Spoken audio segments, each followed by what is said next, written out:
going to look at a few of the hand percussion instruments. And again, there's so many, but here are a few of the primary instruments. I'm going to start off with what we call concussion instruments. And it doesn't mean I'm going to hit my head on the board and pass out. But concussion instruments are instruments where there's things that hit each other. And that's what makes the sound. So real typical example would be something like this rattle, the seed pod rattle, where everything's hitting together and it's making the sound. And I really like this sound. It reminds me of the beach or something, you know? A little nut sound. So something like that, which would probably be worn around the ankle.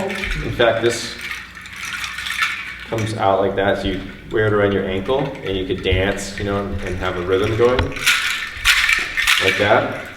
Here's a similar one.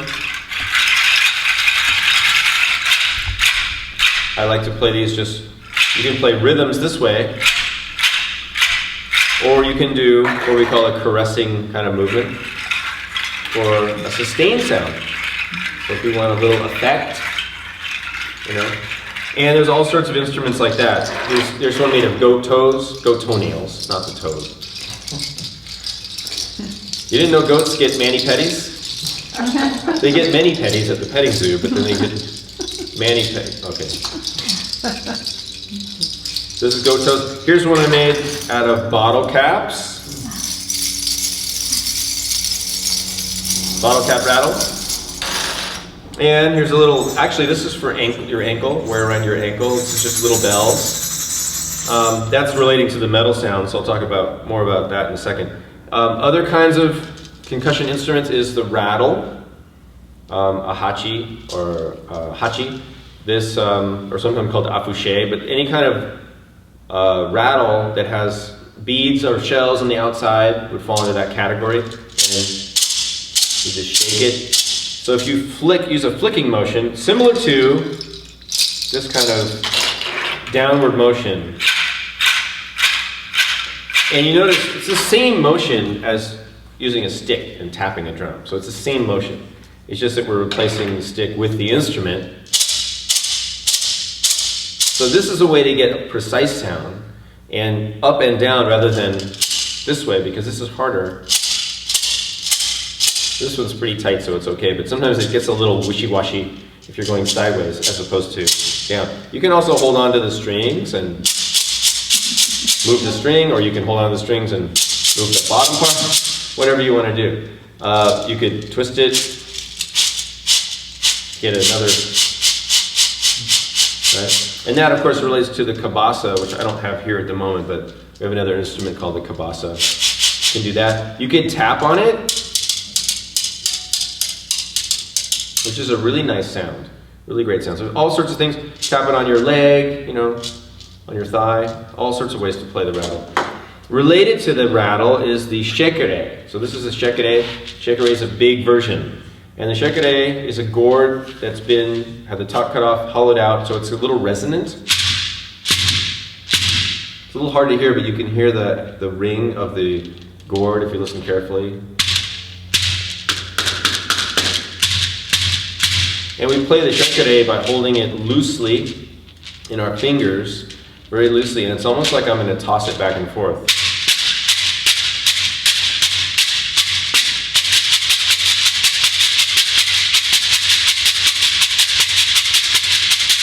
So just watch my hand up here. I'm very loose, very, very light touch.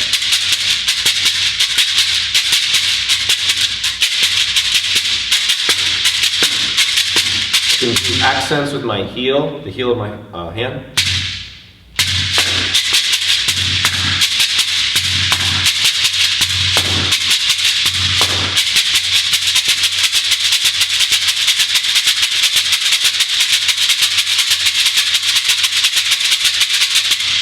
So really nice, fun rhythms. Tapping as well. I like to hold it like this sometimes and just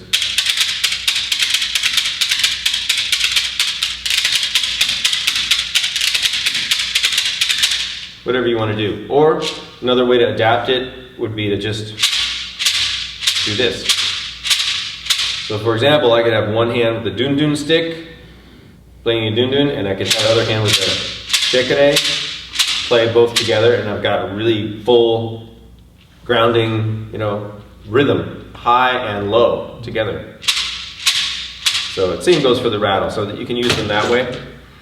All kinds of maracas here. I've got different shapes of maracas, but a maraca is like the rattle, but instead of the things being on the outside, they're on the inside. So same idea. I like to use that little flicking motion. It helps kind of control it.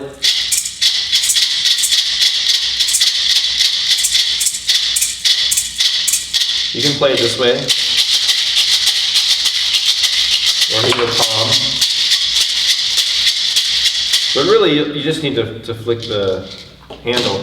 This is an adaptation. I made this. I got a pool noodle, and I put a little, kind of like a kashishi rattle. It's got a combination of bottle caps and shells inside.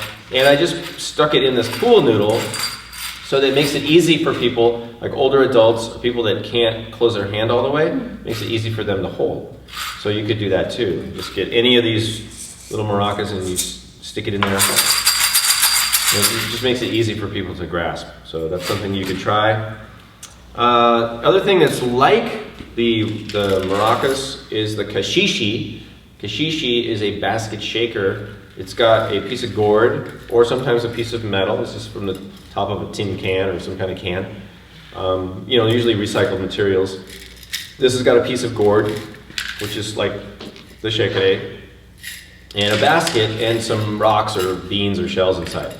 And so you can hold it this way with the handle pointing up, and then rotate your wrist. You can play it that way.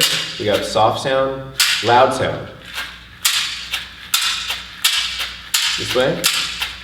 You can shake it and then turn it to get a sound. Play two together.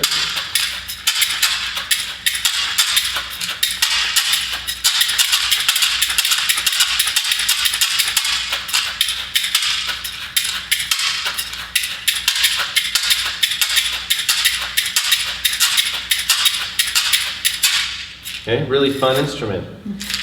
Kashishi.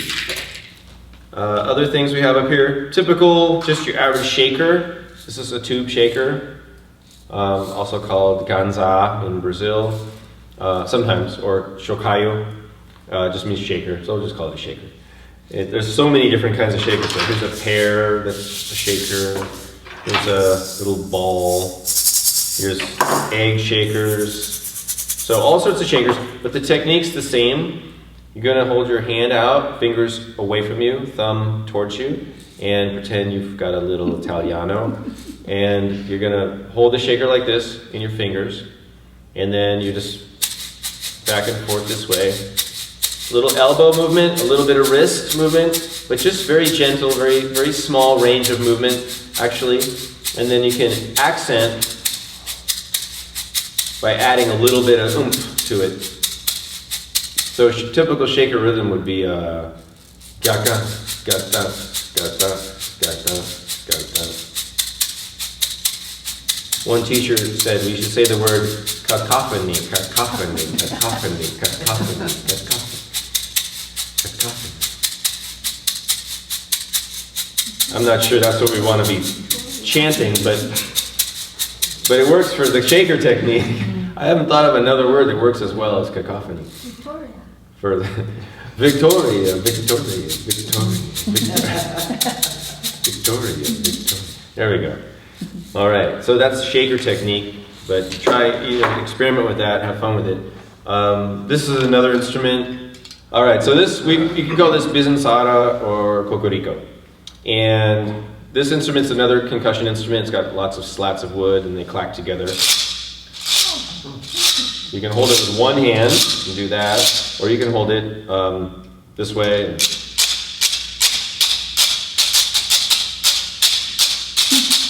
I don't think there's any right or wrong way to play it. Just figure out how you want to play it. But two hands maybe gives you a little more control. All right, so that's really fun. Another instrument, Hawaiian origin, although this isn't the traditional instrument, but it's a similar sound, would be the puili, or what are sometimes puili sticks. These are actually bundled sticks, bundled bamboo. The traditional puili would be one piece of bamboo that's cut, it's got slats cut in it. And there's some right here? Yeah, in the holder. Right there, you got your hand. Oh, Right here. your hand. Oh, yay. Okay, so I'll show you the puili. So these are really similar instruments. So they've got their own case, beautiful bag. So these would be the puili. So you see it's bamboo that's been cut, and now and how that sounds. The traditional Hawaiian Polynesian instrument, very nice. And then something that you could make, and I made these were handmade, just, go down to the garden store and you get garden stakes and you cut them and you wrap them up and you get a bundled stick sound. Just another instrument you can make easily. So moving on, we've got an ancient instrument. This is Egyptian instrument and African, North African, and this one uses bottle caps that have been flattened out. This is called the sistrum. Sistrum is a rattle. And I really like this sound, especially if you keep it kind of loose. It can be like a sustained sound, a jingly sound, or a more of a percussive rhythmic sound, or play it this way. There's all kinds of sistrums, very nice sound, gentle sound, but very friendly, and related to the bottle cap rattle. And the sistrum, along with the frame drum, which is also the ancient Egyptian instrument, they had this, and they had this, and now we have this, right? So that's where this came from, is the frame drum with the jingles on it. So now we have the tambourine. And of course, most cultures around the world now have some form of the tambourine. It could be India, it could be America, Italy, Greece, China, of course, Asian countries. We all have drums with jingles on them. And so the tambourine, there's many ways to play it. This is a headless tambourine. So it kind of is interesting because they went from the sistrum to the drum with jingles, and then they said, well, we don't need the drum head all the time. I guess we could take one off. So now we have the headless drum with the jingles. So so this would really be more of a metallic instrument than a drum, of course, right? Even though the tambourine is in the drum category, but is it? Because it doesn't have a head, so now I don't know where to put it. But it's a metal rattle sound. So you can just shake it like that. It's really great to hold. You can tap. Any of these instruments that you can give to somebody where they can hold the instrument steady, and then play with their other hand, tapping, is a nice place to start with it, because then they'll have more control. Because the other option, and sometimes people will do this, is they'll try to tap the instrument on their hand, which you can do, but it tends to produce a lot of extra sound, and it's heavy. I mean, you're moving the instrument up and down. So what I recommend is that you encourage people to have a holding hand and a playing hand. so because sometimes you can try both together, but see, then I'm coordinating two things instead of just one. So you can hold it like this and get a little more precision, and it's not as hard as moving the instrument around. However, if you do move the instrument around, there's some things you can do that are really fun. So you can play like this. You can play this way, twisting. You could play this way.